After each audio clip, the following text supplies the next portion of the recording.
Hello friends, family, world. Luke here with another video. For those of you unfamiliar with our channel, my husband Tyler and I make weekly travel videos documenting our experiences since moving from North America to the UK. This video is part one of a 4-part series all about Venice and the surrounding area, with part 2 focusing on some of the islands north of Venice, including Murano, Burano, and Torcello, and then part 3 and 4 focusing on some of the other smaller cities that are within day trip distance to Venice, and they include Treviso, Verona, Padova, and Vicenza.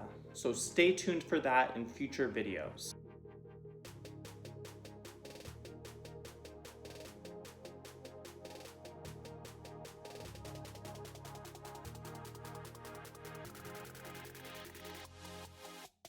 Just for some context, we booked a week off of work from our jobs in Maidstone so that we could go to Venice and see some friends who are also going to be in Venice going on a cruise.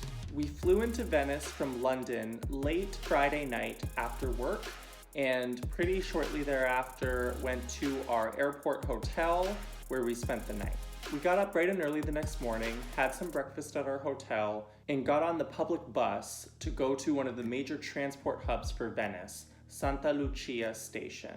It was a bit rainy on our first day, but we had our umbrellas, so we didn't let that stop us much. We had chosen to book a guest house that was just on the cusp of the San Marco neighborhood because it was close enough to some of the major attractions such as St. Mark's Square, but also was just a little bit outside of the city center that we were able to find more affordable rates. We were also budget traveling this trip, so we liked that this guest house had a kitchen so that we didn't rely on eating out for every meal.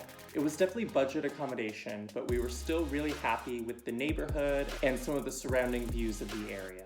While walking through the city, we stumbled upon a free art exhibition that featured some of the intricate glassworks from the island of Murano, which will be a topic that we'll cover in our next video, part 2. We also enjoyed tasty pizzas for lunch at a restaurant near our guest house called Trattoria Ali Doro. After lunch, we headed back west towards the Dorsoduro neighborhood. We stopped at one of the major landmarks of Venice, the Grand Canal.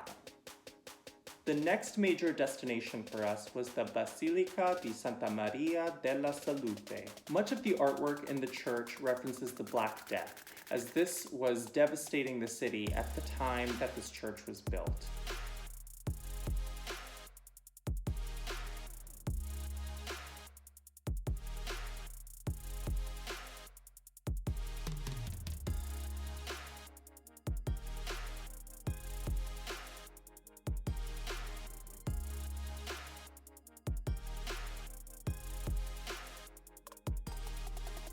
The rest of our day, we took our time making our way back to our guest house at places of interest, including at another free art exhibition that we stumbled upon, as well as at various shops which featured some of the famous Venetian masks that the city is known for.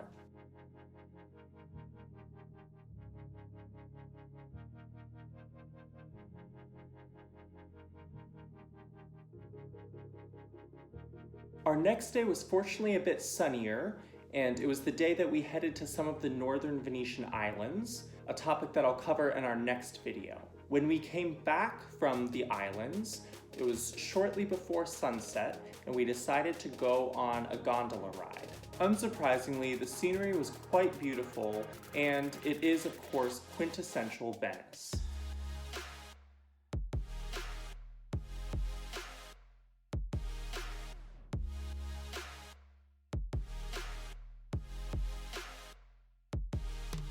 Probably one of the best parts of the gondola ride are the views that you get of the Grand Canal.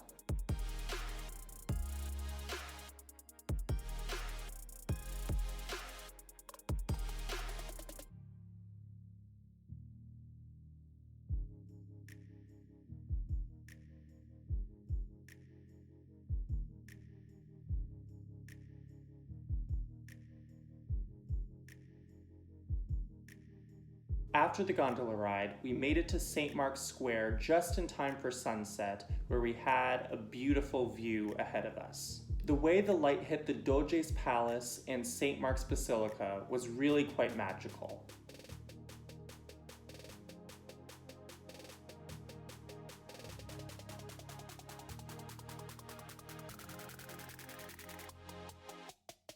It was also really great to walk along the canal and enjoy some of the views of the water and the boats at this time of day.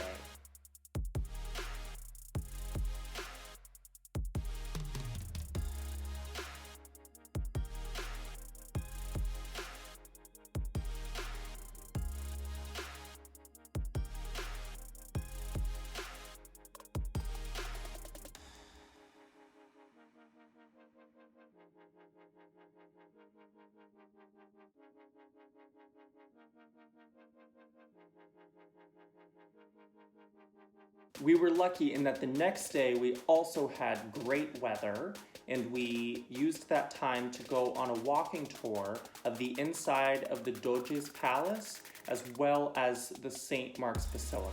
We booked it through getyourguide.com, and our tour guide, Museo, was so knowledgeable and passionate about the city that he's from. In our corresponding blog post, Tyler goes into a lot of detail about some of the things that we learned on this tour, so be sure to check that out at lukeandtyler.com. I'll leave the link to the blog post in the description box below. We started our tour with an exploration of the Doge's Palace. This was the residence of the Doge, who was the leader of the Republic of Venice, well before Venice was part of what's now Italy, and at a time when Venice was an independently run city-state. The inside of the palace is absolutely stunning and a joy to walk through.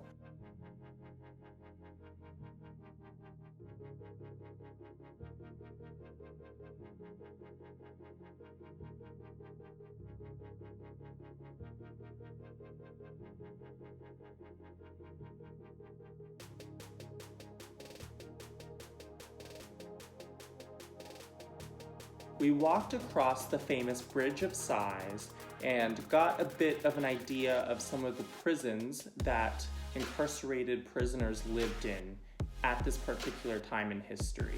For the last part of our walking tour, we visited the inside of St. Mark's Basilica, which really was a sight to behold. Walls and ceilings were filled to the brim with detailed mosaics steeped in symbolism of Catholic doctrine.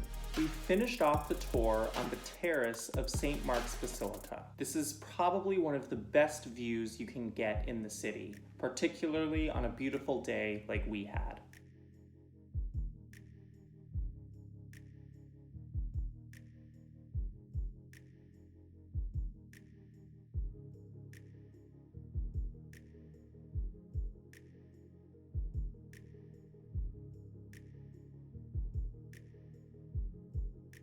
For our last full day in the city of Venice, we met up with our friends and had a bit of a fun time exploring the city.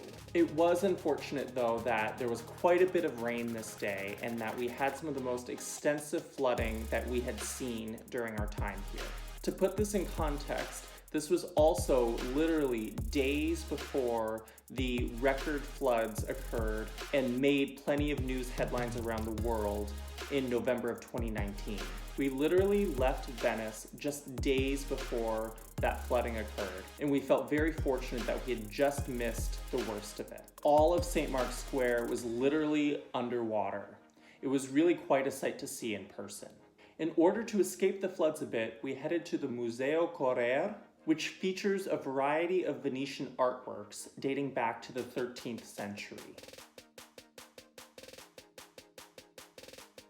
Alright guys, that is it for this video. If you enjoyed it, be sure to give it a thumbs up, leave a comment down below, and subscribe if you haven't already. Like I said, this was just part 1 of a 4-part series, and in our next video, we'll be taking you through some of the islands just north of Venice. So stay tuned for that. See you later. Bye.